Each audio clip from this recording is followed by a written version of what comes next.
त्या इमारतीचं भूमिपूजन करण्याची मला संधी प्राप्त झाली। नजीकच्या मागच्या 2-3 वर्षामध्ये कोकणामध्ये येण्याचा बऱ्याच वेळेला मला संधी लाभली।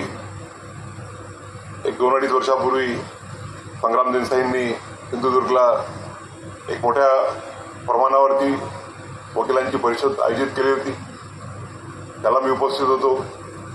त्यानंतर सिंधुदुर्गला EDRच्या बिल्डिंगचं उद्घाटन करण्याकरता मागच्या 2 वर्षापूर्वी आलो होतो। मागच्या 2-3 महिन्याच्या अगोदर रत्नागिरीला जे रवींद्रनाथ टागोर यांच्या स्मृतीनिमित्त शिल्प निर्माण करण्यात आलं आहे जिल्हा न्यायालयामध्ये, त्याच्या उद्घाटनाकरता। त्याचप्रमाणे डॉक्टर बाबासाहेब आंबेडकर ज्या मूळ तालुक्यातले आहेत मंडणगडचे, त्या मंडणगडच्या न्यायालयाचं उद्घाटन, त्याचप्रमाणे नवीन इमारतीचं भूमिपूजन करण्याकरता येण्याची संधी प्राप्त झाली। हे मी माझं भाग्य समजतो। कोकण हा अतिशय सुंदर असा निसर्गसंपन्न भाग आहे। मोप्याचं एअरपोर्ट झाल्यामुळे आणि सिंधुदुर्गला नवीन एअरपोर्ट झाल्यामुळे मला खात्री आहे की नारायण राणे साहेबांनी सांगितल्याप्रमाणे जो देशाचा आर्थिक विकास माननीय पंतप्रधानांच्या नेतृत्वाखाली होतो आहे, त्यात सिंधुदुर्ग जिल्ह्याचा पर्यटनाच्या दृष्टीनं अतिशय मोठा असा विकास नजीकच्या काळात होईल। आणि मला वाटते की इथली जी निसर्ग संपदा आहे ती गोव्यापेक्षा कुठल्याही रीतीने कमी नाही आहे। किंवा तिरोड्याचा वगैरे जर आपण बीच बघितला, वेंगुर्ल्याचा बीच जर बघितला तर अतिशय सुंदर असे बीचेस इथे आहेत। हा बाबासाहेब आंबेडकर, वीर सावरकर यांच्या पावन्यांनी मूर्तिमंत झालेला असा जिल्हा आहे। सकाळी राणेसाहेब म्हणाले की कोकण जसा गोड आहे तसा कोकणातला माणूस सुद्धा गोड आहे।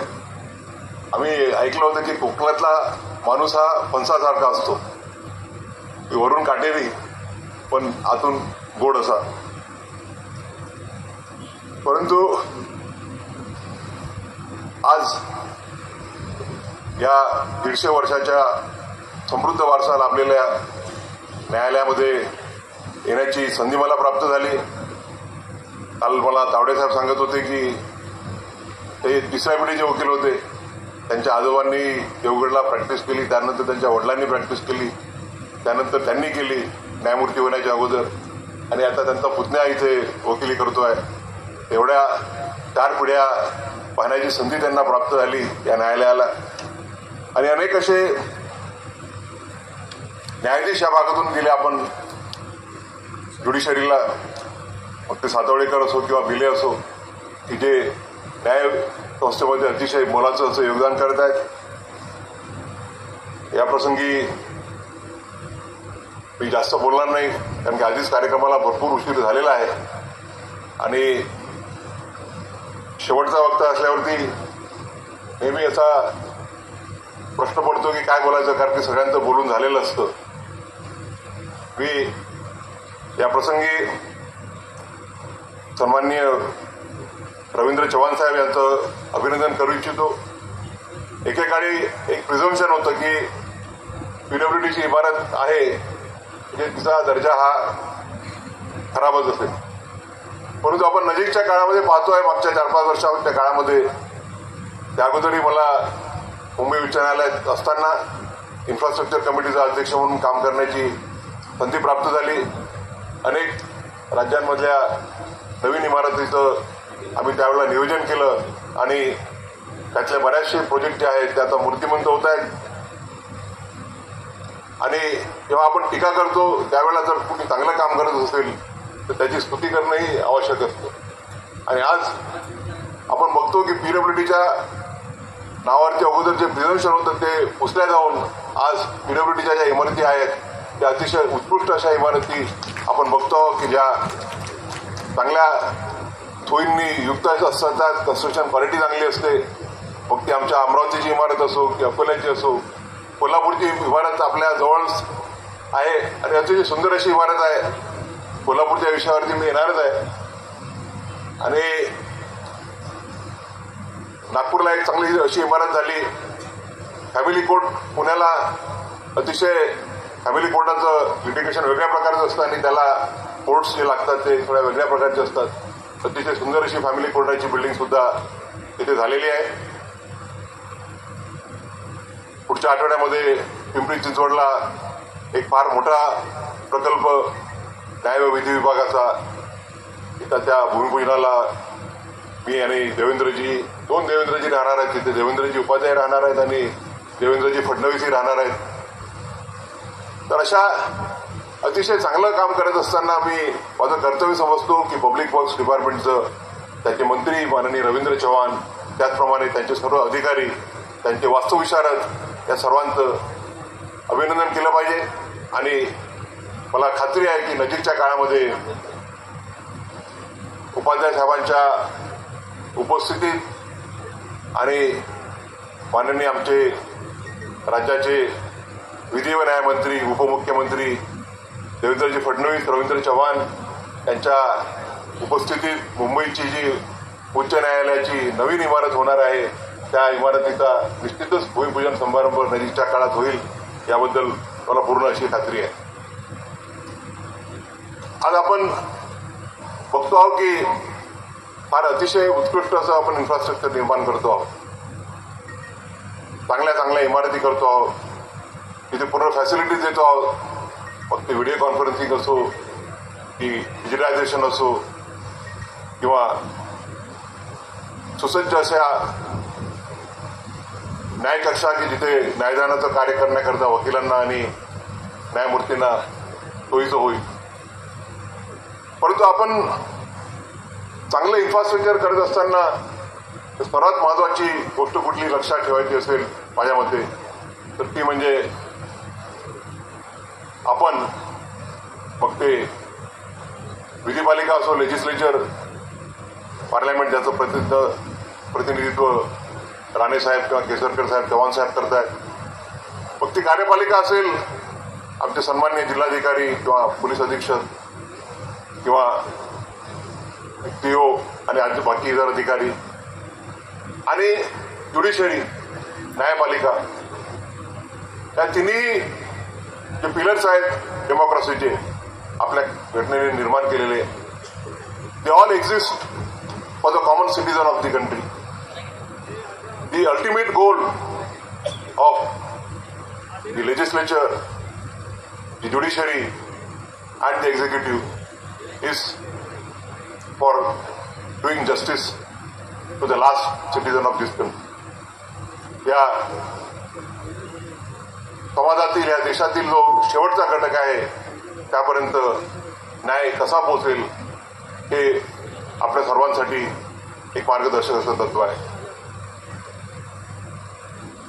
डॉक्टर बाबासाहेब आंबेडकरांनी आणि त्यांच्या सहकाऱ्यांनी आपल्याला अतिशय मौल्यवान अशी घटना दिलेली आहे.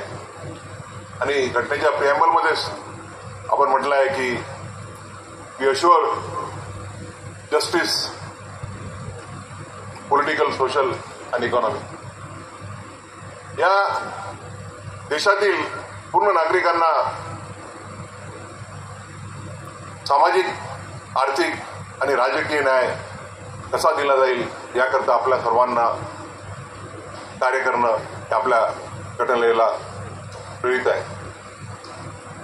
आणि बाबासाहेब आंबेडकर 25 नोव्हेंबर 1949 साली ज्यावेळेला भारतीय राज्यघटनेचा शेवटचा मसुदा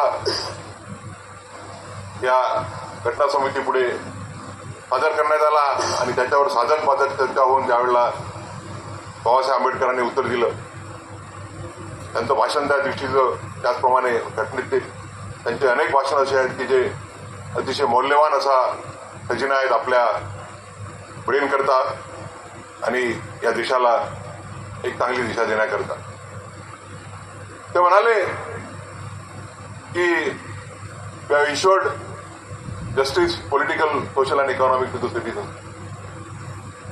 राजकीय न्याय आणि समानता जी आहे ती आम्ही one person one vote one value याद्वारे या देशामध्ये राजकीय समानता निर्माण करण्याकरता प्रयत्न केलेले आहे. पण what about social and economic justice? Babasaheb म्हणाले की on 26 January 1950 will be entering into an era of contradiction insofar as the social and economic justice is concerned. On an economic plane, we have the wealth of the country concentrated in few hands, and the vast majority of the country finding it difficult to meet two ends of justice.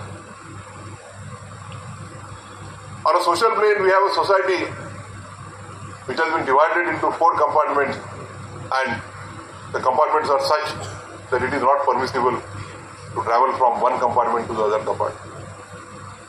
And they manale ki unless we remove these contradictions, remove these inequalities, the edifice of the democracy we have so laboriously built will fall down like a house of cards.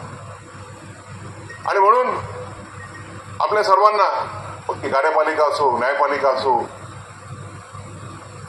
विधिपालिका असो, या सर्वांना या देशातील सामाजिक आणि आर्थिक विषमता दूर करून खऱ्या अर्थानं या देशामध्ये सामाजिक आणि आर्थिक समानता कशी येईल त्या दृष्टीनं प्रयत्न करते. या तिन्ही विंग्स जे आहेत आपल्या डेमोक्रेसीचं त्यांचं कर्तव्य ठरतं. आणि त्याचाच एक भाग म्हणून आपण डोर जस्टिस ॲट डोर, तुमच्या दारापर्यंत न्याय या अनुषंगाने या राज्यातील प्रत्येक तालुक्याच्या ठिकाणी न्यायालय आपण निर्माण केले आहेत. अनेक ठिकाणी न्यायालय नव्हते, पण गेल्या कालखंडामध्ये आज प्रत्येक तालुका असा आहे की जिथे न्यायालय आहे. अनेक असे ग्राम न्यायालय आहेत जिथे मोठे मोठे गावं आहेत. आणि म्हणून पक्षकारापर्यंत न्याय पोहोचला पाहिजे याकरता आपण कार्यरत आहोत. नुसतं न्याय मिळाला नाही पाहिजे तर न्याय it should be affordable justice and also justice without delay. असं म्हटलं जातं की justice delayed is justice denied. आणि म्हणून लवकरात लवकर न्याय आणि तो कमीत कमी खर्चात मिळणं या दृष्टीनं आपल्या सर्वांना प्रयत्न करणं अतिशय आवश्यक आहे. आणि मगाशी केसरकर साहेबांनी म्हटल्याप्रमाणे त्यांनी सकाळी विषय काढला, आताही भाषणात विषय काढला की कोल्हापूरला खंडपीठ झालं पाहिजे. आणि I have always been advocating the cause of establishment of the bench और at least a circuit bench at Kolhapur.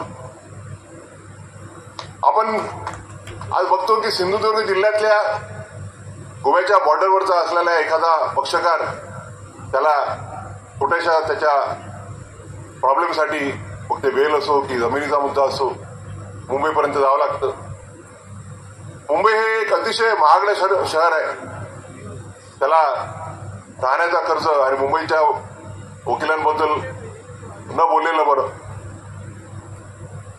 आणि म्हणून जर त्या पक्षकाराला मग तो सिंधुदुर्ग जिल्ह्यातला शेवटच्या तालुक्यातला शेवटच्या गावामधला असो किंवा कोल्हापूर ते कर्नाटकच्या बॉर्डरवरती राहणारा असो किंवा कोल्हापूर ते कर्नाटकच्या बॉर्डरवरती राहणारा असो, त्याला आपण जर त्याला न्याय मिळण्याकरता जर मुंबईला जाण्याला बाध्य पडत असेल तर माझ्या मते it is not consistent with the principle of justice affordable and justice at earliest.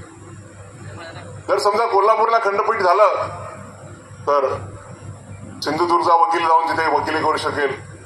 वेंगुर्ल्याचा जो शेवटचा तालुका आहे वेंगुर्ला शिरोडा तिथला वकील जाऊन कोल्हापूरला 3-3.5 तासात पोहोचू शकेल. सोलापूर कर्नाटकच्या बॉर्डरवरचा वकील 3-4 तासात पोहोचू शकेल. कोल्हापूर जिल्ह्यातला जो शेवटचा तालुका आहे चांदगड तिथला पक्षकार 3-3.5 तासात 2 तासात ते पोहोचू शकेल, साताऱ्यामधून 2-2.5 तासात पोहोचू शकेल.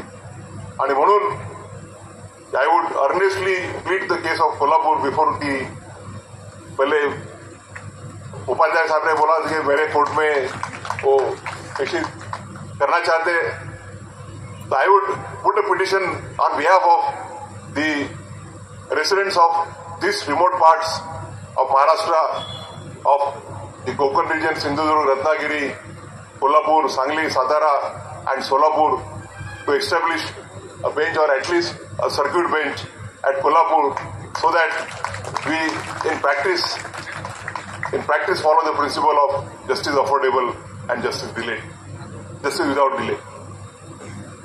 आज आपण अतिशय उत्कृष्ट अशा इमारतीचं भूमिपूजन केलेलं आहे. अतिशय चांगल्या सोयी आहेत त्याच्यामध्ये.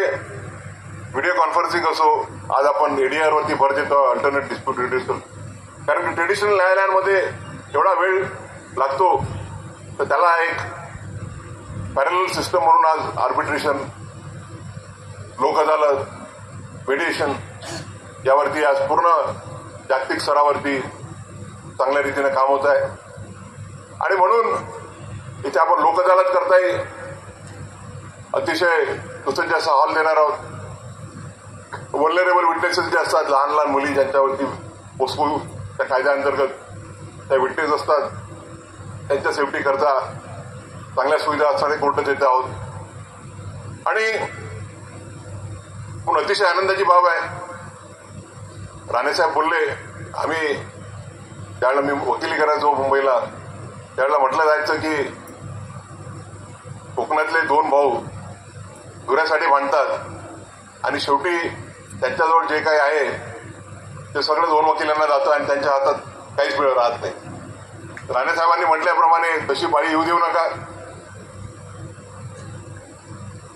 भांडणं कमी झाले तरी न्यायालयावरचा भार काही कमी होणार नाही. मागे एकदा आमच्या सुप्रीम कोर्टाच्या कार्यक्रमात देशाच्या राष्ट्रपती द्रौपदी मुर्मू म्हणाल्या कि कहा जाता है कि देश में विकास हो रहा है, देश में विकास हो रहा है. तो देश में विकास अगर हो रहा है तो नए जेल्स काय के लिए बन रहे हैं.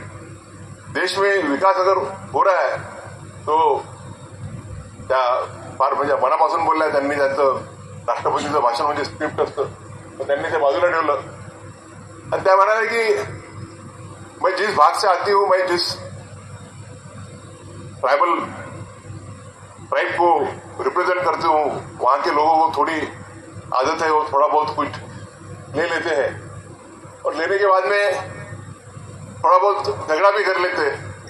और झगड़ा करने के बाद में उनको जब जेल में डाला जाता है तो उनको जेल में छुड़ाने के लिए उनके पास कुछ फैसिलिटीज नहीं रहती, कुछ मीन्स नहीं रहते. और अगर उनकी बीवी उनको जेल में छुड़ाने के लिए जाती है तो उनके पास जो गहने हैं वो भी वकीलों को देने पड़ते हैं. आणि वकील व्यवसायाची अशी बदनामी आपण थांबवली पाहिजे. बाबासाहेब आंबेडकर नेहमी म्हणायचे की lawyer is not a professional, is a social reformer. Lawyer has a duty to reform the society. आणि आपण बघतो की आज देशामध्ये स्वातंत्र्य लढा असो की देशाच्या कॉन्स्टिट्यूशनची निर्मिती असो की त्यानंतर देशामध्ये राजकीय कार्यात असो की वकिली व्यवसायाने फार मोठं असं योगदान दिलेलं आहे. मी पुनश्च आपल्या सर्वांचे, देवगडच्या तालुक्यातील वकील वर्गाचे, देवगड येथील न्यायाधीशांचे, त्याचप्रमाणे देवगड तालुक्यातील पूर्ण नागरिकांचे अभिनंदन करतो की त्यांच्या सेवेकरता अतिशय उत्कृष्ट अशी इमारत भूमिपूजनात झालं.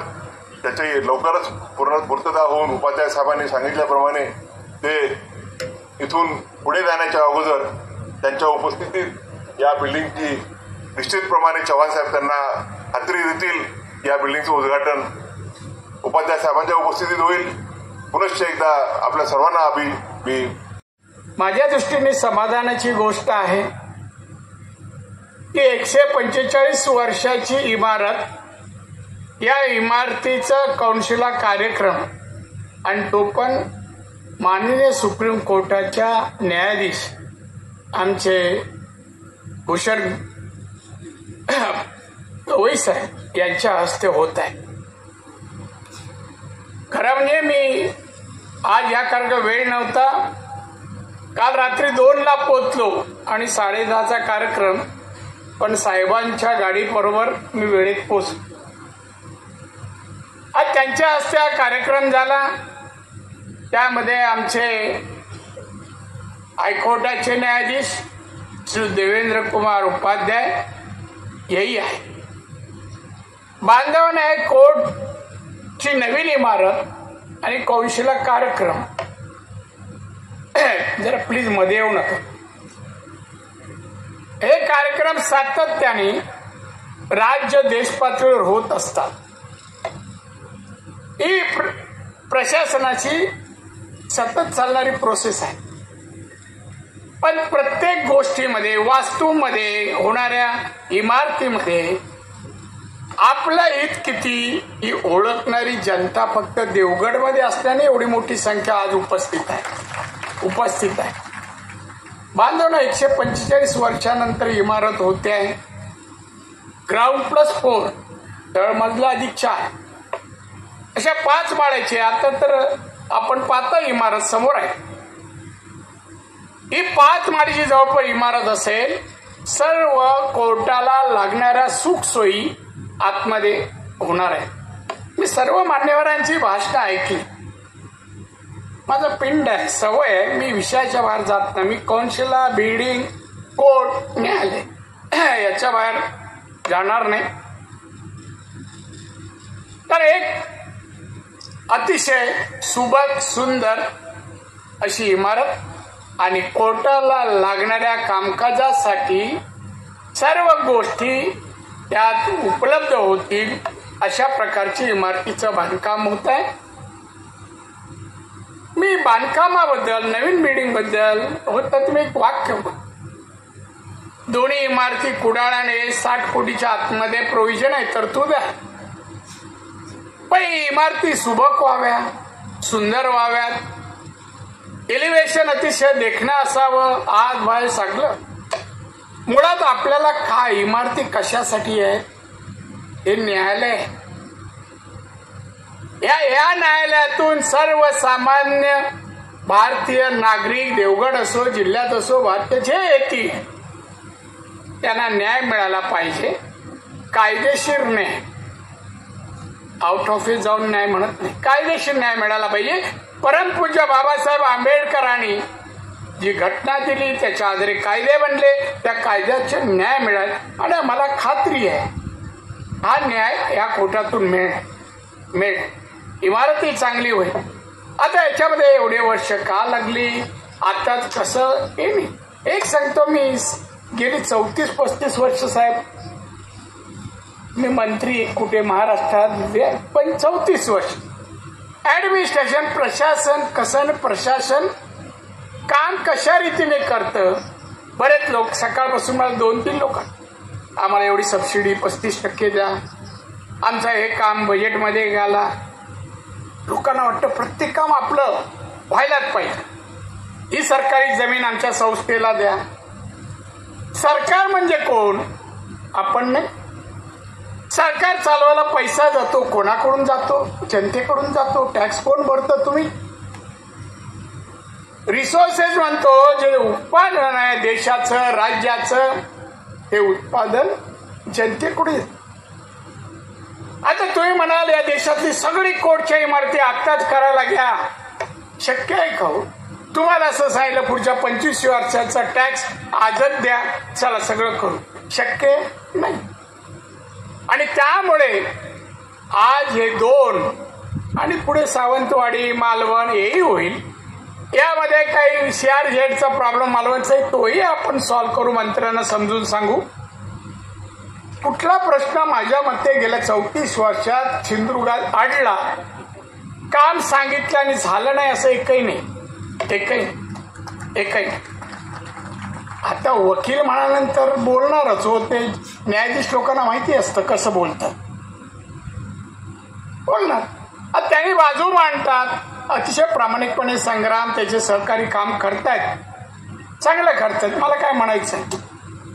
पण त्याचबरोबर या इमारती आहेत, या इमारतीमध्ये चालणार काम एक प्रामाणिकपणे डिसिप्लिन, पंक्च्युअलिटी, सिन्सिरिटी मेंटेन करून आहे. आपण आजही म्हणतो ब्रिटिश कायदे बघा कसा कायदा होता आणि आता तेही माणसं, तेही जज होते, तेव्हाही वकील होते, तेव्हाही जनता होती. मग त्यांच्या आपल्यामध्ये पडलेला फरक कशामुळे आहे याचं अवलोकन, आत्मपरीक्षण करायला. नुसतं लोकांना खुश करायला मला पण मराठी विशेषण मी भरपूर वापरू शकतो. तुम्ही असे दिसता, असे आहात, उपस्थित राहिलात, काय हे मी बोलू शकतो.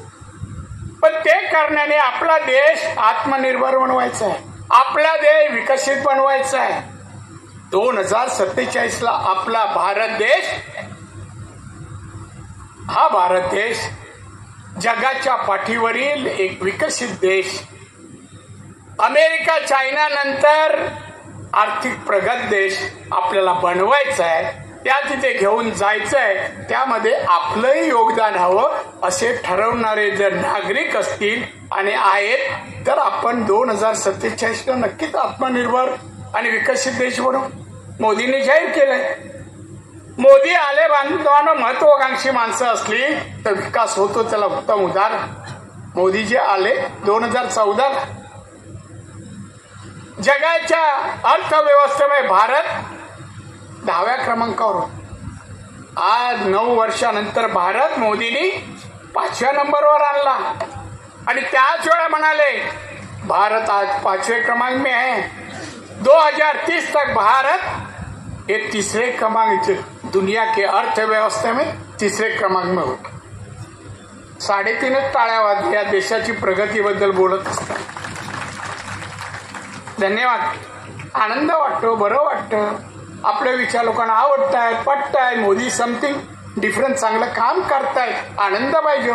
महिलांसाठी जेवढ्या योजना मोदींनी दिल्या ना, सुरू केल्या 54 योजनामध्ये त्यातल्या 55% योजना महिलांसाठी. मी सगळ्या सांगणार नाही 54 वगैरे, पण मी सांगतो परवा आमच्या 15 दिवसापूर्वीच्या कॅबिनेटमध्ये लखपती दिदी, महिला लखपती असाव्या त्या गरीब, काही लखपती आहेत त्यांना परत नाही बनवायचं, पण गरीब दुबळ्या अशा महिलांना लक्षावधी बनवण्याचा योजना PM विश्वकर्मा काय वर्षानुवर्ष आमचे कारागीर, कुंभार असो, टेलर असो, सोनार असो, हे सगळेच कारागीर 18 आहेत. पण मग त्यांना चल योजना आणली. त्याने आज शिल्पकार, कारागीर होते त्यांना उद्योजक बनवण्यासाठी ती स्कीम आली योजना. त्याचं पण प्रबोधन व्हायला पाहिजे, लोकांपर्यंत जायला पाहिजे.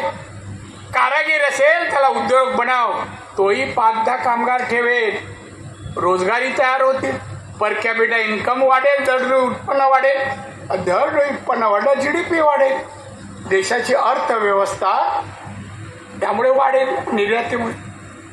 त्या इमारत वाढून नाविन्यपूर्ण इमारत झाली चा आनंदाबरोबर त्याला साजेचा आर्थिक प्रगती वातावरणामध्ये लोकांमध्ये दिसली तर त्या इमारतीला अतिशय पाहताना आनंद वाटेल. गरीब येऊ नये. आता एक विषय चला, बाबासाहेब आंबेडकरांच्या मंडणगडात काल पर्यावरण कोट नाही हो, ही चिंता का तक्रार? मी तर उलट विचारतो. बाबासाहेब आंबेडकर यांनी भारतवासियांना कायदा, त्यांनी घटना लिहिली, संविधान लिहिलं, कायदा सांगितला. भारतीयांसाठी 140 कोटीसाठी मंडणगडच्या आजूबाजूच्या लोकांनी गुन्हा करायचा नाही, तक्रार करायचं नाही. कोर्टाची आवश्यकता काय आहे साहेब? तक्रारी झालं ना, काय झालं नाही तर, पण कोर्ट व्हावं हे आता होत आहे.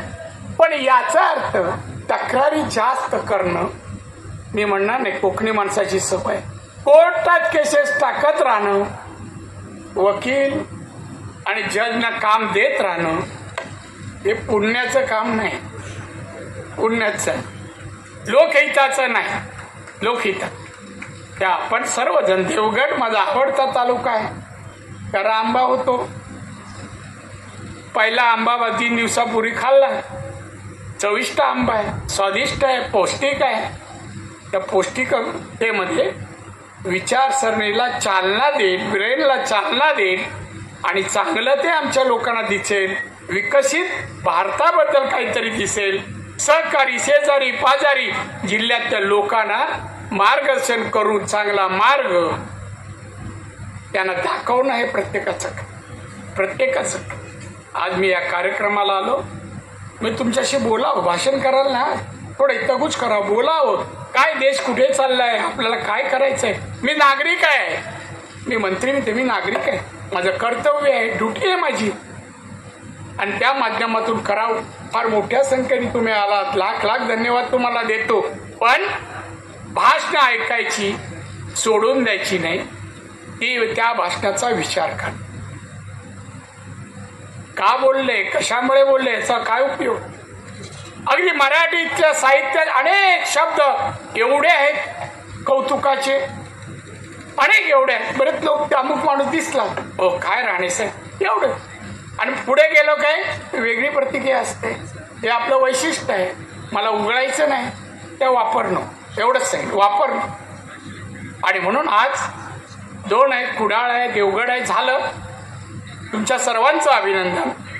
आणि आमच्या या छत्रपती शिवाजी महाराजांचा पदस्पर्श झालेल्या भूमीत आमचे सर्व, आमच्या माननीय भूषण गवई साहेब आणि सर्व माननीय जज साहेब आले, त्यांनी पण आमच्या भूमीला पदस्पर्श केला, आमची भूमी पावन केली. आम्हाला विकासाची दिशा आणि चालना चांगल्या इमारतीच्या माध्यमातून आम्हाला आत्मसात करता येईल, आणि म्हणून त्यांना लाख लाख धन्यवाद देतो.